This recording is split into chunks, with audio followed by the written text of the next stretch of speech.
Hello and welcome to another top grade video on Romeo and Juliet. You can get much greater answers from my guide, but a flavour is coming now.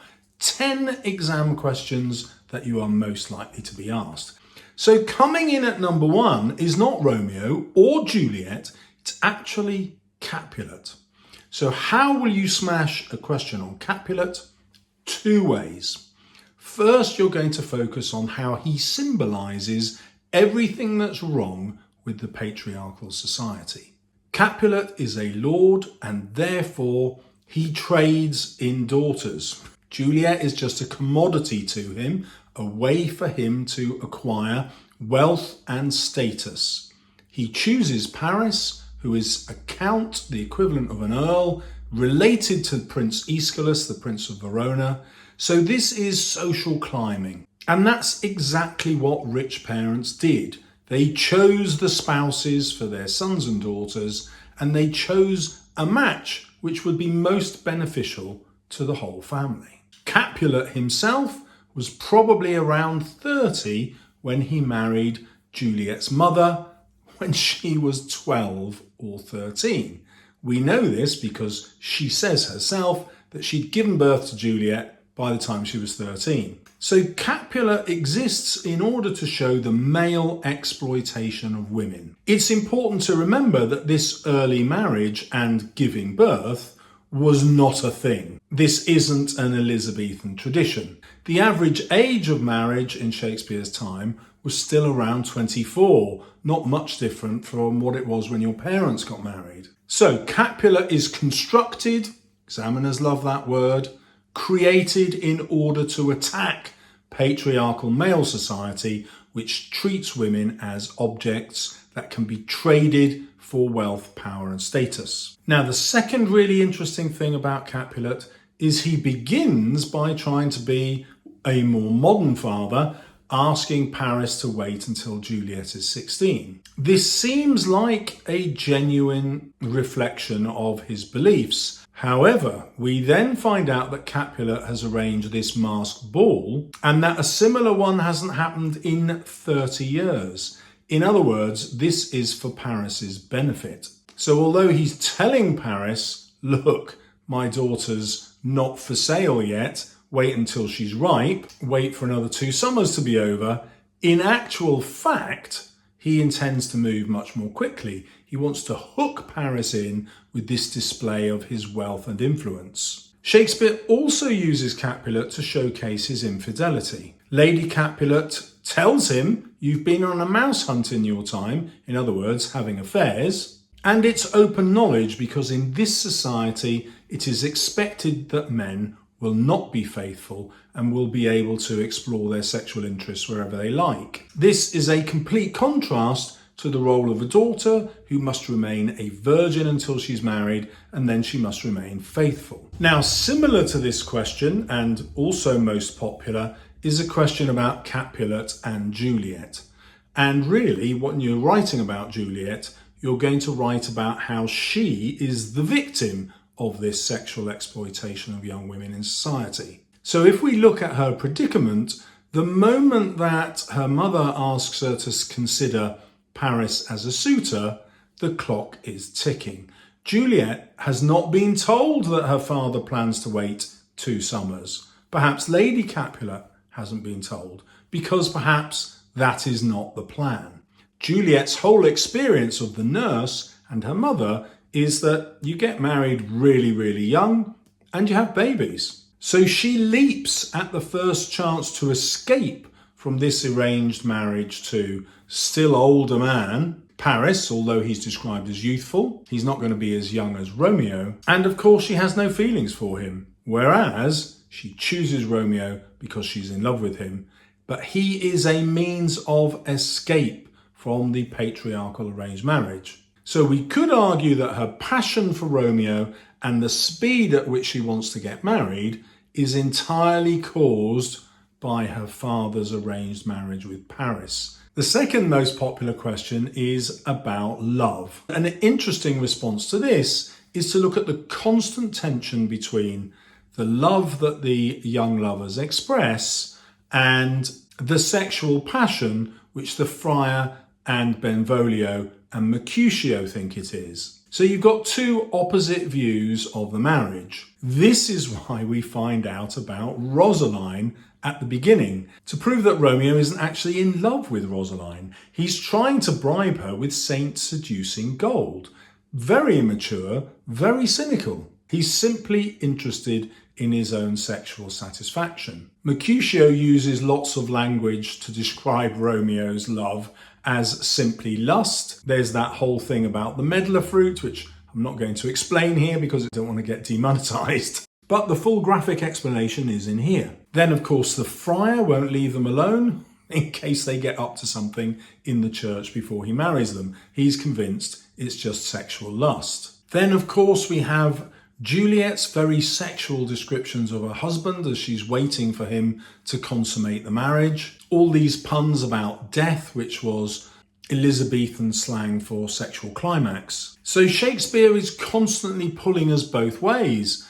Is there extreme passion love, or is there extreme passion the extremity of sexual desire? And then in your conclusion, you decide which is greater. Question 3 in popularity is a question about Romeo, which is very similar to that question about love. You know, is Romeo actually in love with Juliet? There are also added layers. How responsible is Romeo for the tragedy? Now, we could argue he is totally responsible. He ignores this dream that he had, warning him that there would be death if he goes to the Capulet ball. He goes anyway. He ignores the warning that Juliet is a Capulet. He tries to stick to his guns, not fighting Tybalt, but he causes Mercutio's death by interrupting. Shakespeare could be very critical of this, which is why he doesn't make Benvolio interrupt. Benvolio, remember, is the peacemaker. Perhaps Mercutio wasn't in any danger fighting Tybalt and could easily have defended himself, but he's only vulnerable when Romeo intervenes. Romeo still didn't have to kill Tybalt, but he chose to because he was resentful of Juliet making him effeminate, as he calls it. Then, instead of blaming himself, he says, "Oh, I am fortune's fool," blaming fate. But really, was it fate? Did he choose it himself? At the end of the play, just before he kills himself, he's desperate to see himself as the tragic hero. And so he even gives in to Paris's wish, taking Paris in for a triumphant burial next to Juliet, because he says their names are both writ in misfortune's book. In other words, they're both tragic heroes who die because of love and fate, rather than through their own irresponsible actions. At number 4, we have a question on Juliet. Now, you've pretty much covered Juliet by thinking about her relationship with Romeo and her relationship with her father. The next steps, of course, are the relationship with her mother and the nurse. The crucial thing about the relationship with her mother is that her mother is distant and cold and eventually abandons her. She says, "I have done with you, and I would the fool were married to her grave." So we get a strong impression that as a role model of a mother, she is a warning to Juliet. This is what you will become if you marry young to an older man chosen by your parents. This helps explain her passionate desire to escape that when she tells Romeo, "Look, you're going to have to marry me, and you're going to have to tell me tomorrow how you've arranged the marriage." I mean, she wants to move at speed to escape her parents. And Shakespeare isn't just presenting that as a young girl's immaturity, he's presenting it as a rational response to how she will otherwise be trapped in a marriage she doesn't want to accept and sexually exploited by an older man. At least this way, she gets to choose someone she loves. Next, the nurse becomes a mother figure to her, but she also abandons Juliet when ultimately the nurse tells her not to worry about Romeo once he's banished, marry Paris anyway, because he's a much better prospect, and in any case, Romeo will be dead soon. Presumably she knows that Lady Capulet will have him assassinated. However, she neglects the religious context here, which is Juliet's soul will go to hell if she marries while she's already married to Romeo. So the nurse is willing to sacrifice Juliet's soul in order for this marriage and her role in it not to be exposed. This again is Shakespeare's way of trying to explain her eventual suicide as not a totally immature act. She feels desperate in a world which has betrayed her. So father, mother and nurse, all the adult figures in her life betray her, and ultimately we could also argue that the friar betrays her, A, because he abandons her when he can clearly see that she's thinking about killing herself, and B, his solution is, well, don't worry, I'm just going to stash you in a nunnery and you can become a nun for the rest of your life. Which for a 13-year-old girl who's just got married probably sounds like a fate worse than death. At number 5, we have Mercutio. Now, Mercutio is a really complex character. He represents some interesting aspects of male behaviour that Shakespeare is interested in, and also some which he's attacking. We admire Mercutio because he is incredibly quick-witted. But the flip side of that is he's also reckless, as we see with his death. Mercutio gives us a really interesting piece of social commentary. The culmination of this speech is where Queen Mab teaches girls to lie on their backs, in other words, to satisfy their sexual desire, and B, to then bear the burden of childbirth.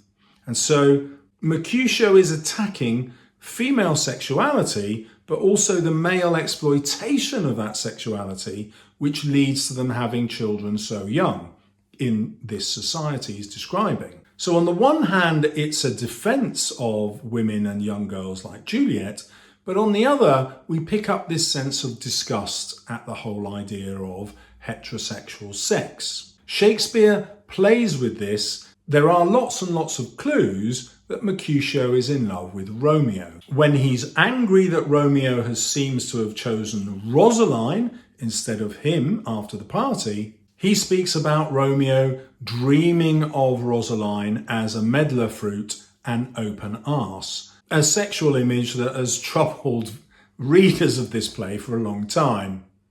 But it means just what it says. If you live in a society where every time you're going to have sex you risk getting pregnant, there are strong incentives to have sex a different way, which won't lead to pregnancy. Mercutio fixes on this because this is also how two men would have sex together, and he has this sexual passion and love for Romeo. This is why Mercutio gets so enraged when Romeo refuses to fight Tybalt. He feels betrayed by Romeo, whom he loves, and he's also enraged that Tybalt has called him out on his homosexuality because Tybalt used this word consort, which had this overtone of playing with. In other words, he's accusing Mercutio and Romeo of being lovers. This enrages Mercutio because that's what he wants, but Romeo's having none of it, and also because it's an attack on his masculinity. But you should know that there was no word for homosexuality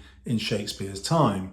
Relationships like this between young men were not uncommon, and they weren't socially frowned upon.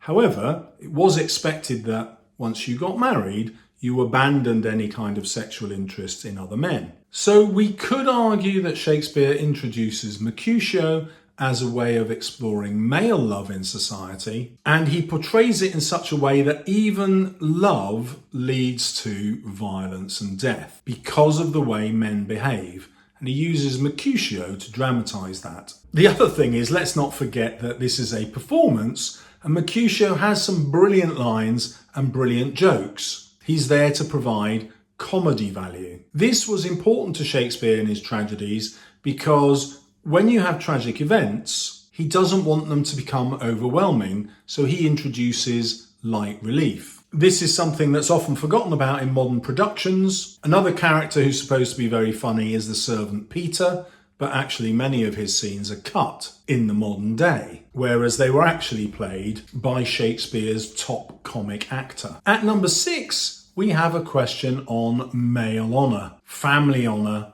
and male behaviour. Well, we pretty much covered that already, thinking about Mercutio, Romeo, Capulet, and Juliet. Your argument really is going to be about Shakespeare's attack on the patriarchal society. At number 7, we have a question on Tybalt, or a comparison of Tybalt to Mercutio. When you're writing about Tybalt, he's actually a caricature, if you like, or a stereotype about everything that's wrong with this idea of male honour. This love of violence, this love of proving yourself better than your fellows, this social excuse that your duelling has a noble purpose behind it, preserving reputation and honour, rather than just your desire to fight. Ultimately, the whole idea of male honour is discredited because Tybalt kills Mercutio when he's undefended. So Shakespeare exposes it as a great sham.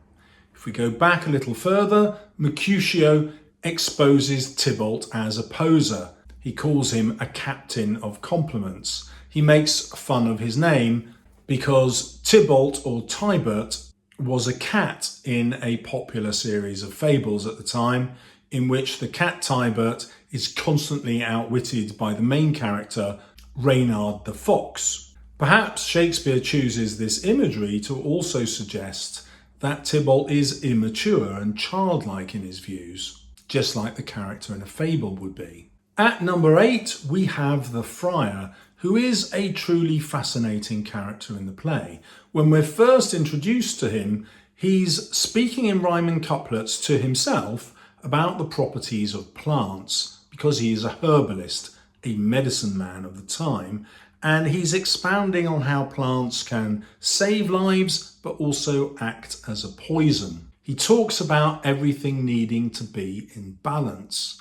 These are words of wisdom. When Romeo interrupts him and asks to marry Juliet, he gives us more words of wisdom. He thinks that men's love is actually just in their eyes. In other words, it's just sexual passion. He thinks that the marriage is a stupid idea. He calls Romeo a young waverer. He ridicules Romeo for having been in love with Rosaline and suddenly changing his mind. But then he has a fatal flaw, a hamartia like any tragic hero, and he believes that he can change the feud by entering into this ridiculous marriage. Romeo and Juliet's marriage, which they think is based on love, and he doesn't, he hopes will lead to lasting peace between the two families and therefore create love.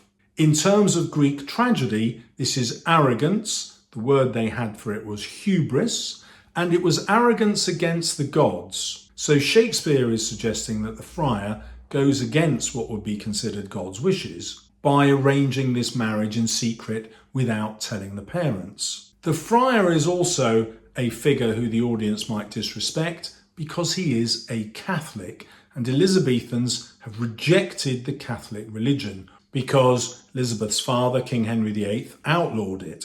Catholics weren't allowed to worship. So choosing a Catholic friar is a way to discredit all his decisions as wrongful thinking because, hey, the guy's a Catholic. He also uses his very high degree of intelligence to be manipulative. We can see that he's willing to risk Juliet's death.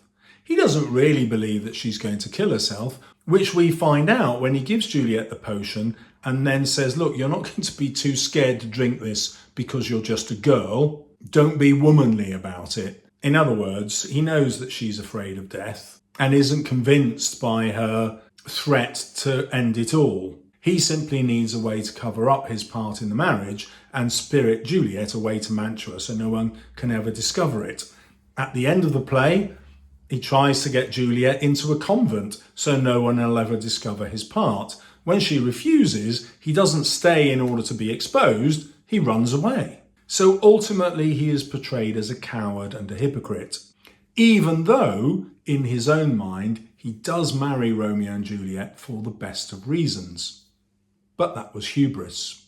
At number 9 is a question about the older and younger characters. So for this you can focus on the contrast between the treatment of young men and the treatment of Juliet as a young woman, where she is chaperoned at all times, given no freedom, whereas Romeo and Benvolio are allowed to roam all hours of the night wherever they want to. Nobody questions them. They are free and armed, whereas Juliet is never alone. The nurse even sleeps in Juliet's bedroom. She is watched 100% of the time. Set against this, we've got the adult world, which appears corrupt. All the adults end up exploiting the young people, or at least Romeo and Juliet. Apart from the Montague parents, who were desperately keen to find out how they can help Romeo, who is too immature to accept that hope, locks himself in his room during the day and goes to sleep, then goes out all night. And the antidote to this bridge between the adult world and the youthful world, is Benvolio. He carries the adult perspective of the peacemaker. He's desperate to help Romeo come to terms with his emotions. Romeo's father and mother turn to him naturally because they sense his responsibility and maturity. Benvolio, you will also notice, does not believe in love at first sight. He doesn't believe in all this passion. It's too extreme, which is ironic because he takes Romeo to the ball to show Romeo lots of other women who are more attractive than Rosaline. So the saddest part here is, although Benvolio is probably the most mature character, the best representation of adult thinking, even though he's still a youth, his decision to take Romeo to the Capulet ball is the decision that leads to the whole tragedy. And I think this is Shakespeare's way of saying, look, although the young people made lots of stupid decisions, the conditions that forced that to happen were the patriarchal parental rules around arranged marriages. So ultimately, it's the older generation who are to blame for the younger generation's rash, irrational actions. And number 10 is a question about power. Well, that's really the same as a question about the patriarchal society, which you're probably an expert on by the time you finish this video. And if you're not, you can become one. Or check out one of my videos for free. I don't know, I don't think I was lively enough in this video. I promise to improve, get more creative, and see you soon on my channel. You can ring my bell icon to subscribe. See you soon.